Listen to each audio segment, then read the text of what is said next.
As you know, when you're talking about the terrible things that humans do to animals, there are so many different topics to choose from. We can talk about animals in agriculture, or there are hunting and trapping and other wildlife issues, circuses, it's endless. But Troy, who's speaking after me, and I are both going to talk about animals in research today. And here's a strange thing to say. I love to talk about animals in research. Not the substantive, violent part of it, but the ethical part. And the reason I love to talk about it is because the use of animals in research is the topic, I think, that best illustrates the problem with categorizing animals as property or chattels or legal things, as we do in our legal system. Because in this subject area, hurting animals is the very purpose of the activity. And so it shows, contrary to the claims of all of those who hurt animals for profit, how it is perfectly lawful all across this country to cause animals pain, suffering, injury, disability, disease, fear, stress, discomfort, loneliness, hunger, thirst, completely unnatural lives. Research is also interesting because it's the most challenging subject for some people who have ethical concerns about the treatment of animals, right? And I'm sure people in this room have experienced that if you've thought about it yourself or tried talking to others about it. We see animals, the use of animals in research, or many people see it as sort of an unfortunate necessity, right? We don't want to do it, but how can we leave any stone unturned when it comes to seeking to cure the diseases that so deeply affect us and the people that we love? How can we leave any stone unturned? Yet, when scrutinized, this subject area really raises what I think are the most difficult problems in respect of justifying the instrumental use of animals. So, in my few minutes this afternoon, I'm going to try and touch on two things. I'm going to say just a few words about what I think are the ethical problems inherent in using animals in research, in general, and then I'm going to touch on Animal Alliance's campaign to stop the use of former pets in research in particular. So the inherent ethical problems, I'm just afraid I'm going to drop this, sorry. Animals are used, as many of you will know, in a wide range of experiments conducted in or by both public and private institutions across this country, universities, hospitals, governments, pharmaceutical, and other corporations. And although humans would be, of course, the best models for studies related to human disease and matters generally affecting the human body, ethical concerns preclude the use of unconsenting humans in experiments. And when it comes to the use of consenting humans in experiments, really that's prohibited for the kinds of things that are done to animals. And where it is permitted, it's subject to controls and extensive, deep, persistent ethical debate. In fact, law professor Von Black has written a really great piece about all the criminal offenses that you would be charged with if you did to humans what we do to animals in research. So it's really therefore incorrect to say that we will leave no stone unturned when we are on this quest to cure human disease, right? Because however important such cures are, we've decided as a society that some things are even more important, right? An individual's right, the right that each and every one of us in this room has to our own life, liberty, and bodily integrity is seen as more important and takes priority over the knowledge that might be gained if any of us in this room were used instrumentally for the benefit of others. And when we turn to animals to be the surrogate models for the human body, we create a very interesting logical contradiction. So, research is done on animals on the basis that they are like us, right? And that means the results of the experiments that we do on them are going to be meaningful to us, to the human body. So animals must be like us. But on the other hand, it's justified on the basis that they're not like us. And therefore, there's no ethical concern, right? How convenient. They're like us, they're not like us. They're like us, they're not like us. And that contradiction is an inherent premise of the practice. The researchers can't get around that. And it's also the basis, of course, of much of the objection to it. However, that contradiction is really, as you will have seen, obscured in the public realm, right? For lots of reasons. We see the research industry very sophisticated in this way, emphasizing the very serious problems that it promises to solve.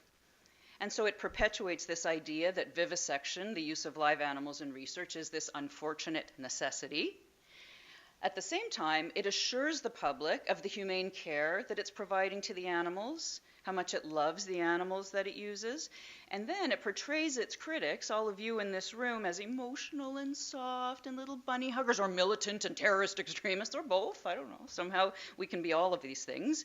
And in these ways, it's been really successful at deflecting widespread public scrutiny. So I invite you to just take a wee moment to think about these claims. So first, the categorization of the use of animals in experiments as an unfortunate necessity. That is not just a factual assertion, is it? That's a moral assertion. And the practice is often framed this way, right? It's like a choice between killing an animal or letting a person die, right? They make you feel silly. How could you care about being mean to mice when we're talking about curing childhood leukemia? But this, of course, is an incredibly simplistic reduction of the scientific process itself. But it's also misleading from an ethical perspective, because a choice so posed has already been made, right? What I mean by that is the act of considering whether taking one life will save another reduces the status of the first to a mere instrument, right? We would never speak of the necessity of using a human being in an experiment without their consent, or taking a human being's organs to be transplanted into another person without their consent, or when we hear of such things happening in other parts of the world, we speak of it with condemnation.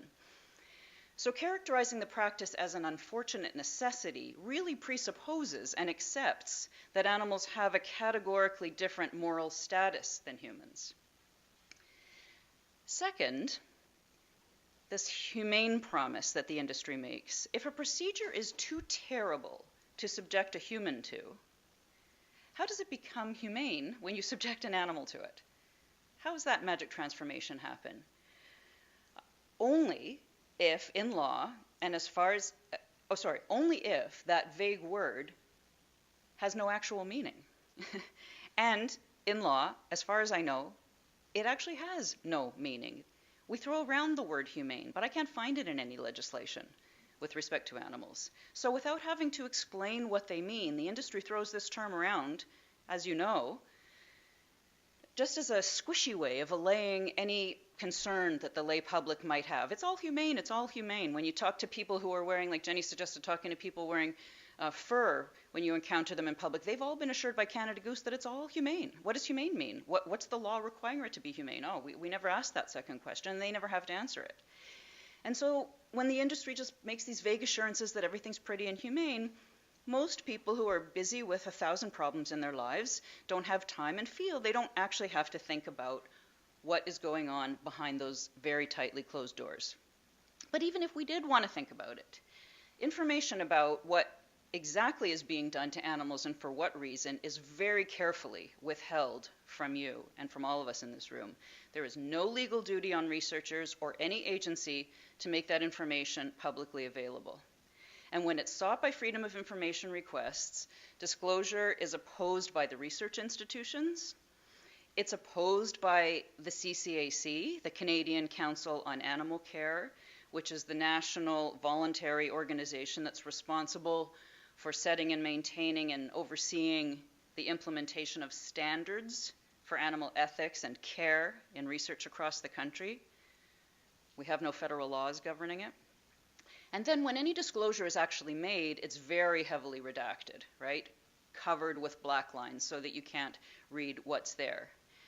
So with scientists seen as what Charlotte Montgomery called the miracle workers of the secular age, deference is completely given to the industry to determine what is necessary and humane and to decide completely for itself what is acceptable practice. Now, Ontario is the only province in Canada that has legislation specifically dedicated to animals in research, and it's called the Animals for Research Act. But that legislation gives hardly any consideration to the interests of the animals themselves. And this is particularly troubling when we consider that this is a competitive multi-billion-dollar industry or industries.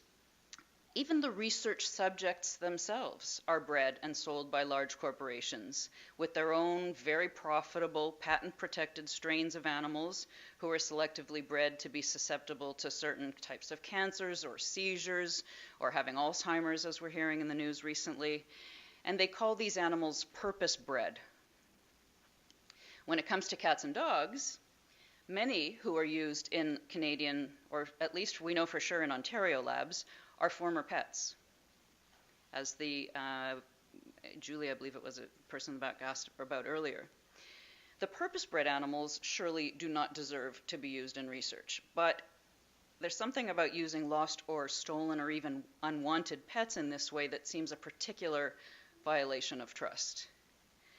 Now, of course, the industry doesn't call these animals pets, but more clinically random source. These are random source animals. And rather than protect these animals, the Animals for Research Act creates the only system in the country of pound seizure, which effectively requires municipalities or municipal pounds to turn their unclaimed animals over to an interested research facility if they are not claimed within 72 hours. So this brings me to Animal Alliance's campaign to stop the use of former pets in research. Now, they had a campaign to end the use of animals in research in general and pets in particular for many years, and it was very successful in reducing the number of animals being used. However, those numbers are rising again, and Animal Alliance is ramping up the campaign again. They've begun by undertaking a major research project to get a clear picture of the problem. And so what I'm talking to you about here is information that I've gotten from a presentation done by Liz, and that's been written about, at least I think, in a draft report that I stole from in this presentation by Erica, who may recognize it as familiar, so I quote her now. If you think it sounds good, thank her. So what they've looked at is data published by the CCAC. There's lots to say, by the way, about the information given to us by the CCAC. That's a long digression. I'm going to resist the temptation, but if you're interested in the question period. They also looked at research facility animal use and instruction documents, inspection reports of research facilities in pounds produced by OMAFRA, which is the Ontario Ministry of Agriculture, Food and Rural Affairs, who oversees the Animals for Research Act. And they've looked at municipal pet, dog, and cat bylaws in 107 so far of the 440 municipalities in Ontario. So, all research facilities in Ontario have to be registered with OMAFRA, and they are subject to inspection pursuant to the Animals for Research Act. But when I last looked into it, when I was writing my book, I actually spoke to the chief inspector, who was the chief inspector of himself, because it turns out there are 120 locations, at least, he thought at the time, where animals were being used in research in Ontario, because some facilities have several sites around the province. So at least 120 locations and one inspector. Do the math. I wonder if Doug Ford is going to hire more. So research facilities can also be assessed by the CCAC to see if they're implementing CCAC guidelines. And any facility that's getting public research dollars has to be certified by CCAC to get that funding. But facilities that are receiving private money and private pharmaceutical corporations do not. So that means there's a lot we don't know. We don't know how many facilities are registered with the CCAC, how many aren't. We don't know whether private facilities outside Ontario acquire cats and dogs as former pets for research. The animals used in those facilities would not be included in the CCAC data. But what do we know? Well, we know that in the terrible 80s, between 1980 and 1989, both purpose-bred and random source dogs and cats were used in registered research facilities across Ontario. And in fact, in those days, the majority was random sourced. And on average, 3,977 pets were used in research every year in the 80s. But as you heard, the Toronto Humane Society was a strong, active organization in those early 80s, and then along came Animal Alliance, and during their campaigns, there was a major decline in the use of all dogs and cats for research in Ontario. And the average number of pets in research between, now jumping ahead to the new millennium, 2003 and 2011, from almost 4,000 had gone down now to 642. Terrible for those 642, but what a dramatic decline. But the numbers began to increase again in 2013. And since that time, the average number of pets, just pets, by the way, a tiny fraction of the whole, pets in research every year is now over 4,700. So we've gone beyond even the terrible 80s. So what happened to drive these numbers up? Animal Alliance has a theory which has to do with the change in a definition of the term donated by owner in the instruction form that research facilities have to fill out. I'm going to leave it at that. If you want to talk some more about that in the question period, we can do that. But what's clear is that both the animal use reports from research institutions and OMAFRA's research facility inspection reports show dogs and cats going to research from pounds, as we know because the law requires it, but also from shelters, from humane societies, from rescue groups, and the public is not allowed to know which ones. So what else has Animal Alliance learned through the Freedom of Information process? Well, secrecy persists. So much is withheld. The names of institutions, the species of animals, the description of what is actually done to them in the course of the experiment. But between 2012 and 2017, they found 26 inspection reports where dogs and cats were used, and in 16 of those, more than half, for people who don't want to do math on a snowy Sunday afternoon, more than half of these were in non-compliance with the Animals for Research Act. OMAFRA provided a list of 67 Ontario registered research facilities in 2016. 30% of the names were withheld. Of the 67 facilities, approximately 20 were using dogs and cats in research, and of those, approximately 11 were using pets. And even heavily redacted, those reports show problems in how the animals are housed and handled. They cite numerous violations of standard operating procedures. Almost all of them show deficiencies in sanitation, inadequacy of design of housing, low standard of living conditions, lack of safety. Some are using expired drugs, including anesthetics and pain relievers. Some document injury to animals through faulty equipment and rundown facilities. Many instances of human failure to protect dogs and cats in their care from other animals who may be vicious or dangerously ill or terrified. Failure to provide adequate veterinary care or proper oversight. Various reports cite dogs housed in small rusty cages where the lights are never turned off. You hear constant barking, but you can't see the other animals. I was actually in a facility like that, where the humans don't come on the weekend. They're not fed, they're not given anesthetic, their cages aren't clean. I don't work on Sundays. And there are specific examples.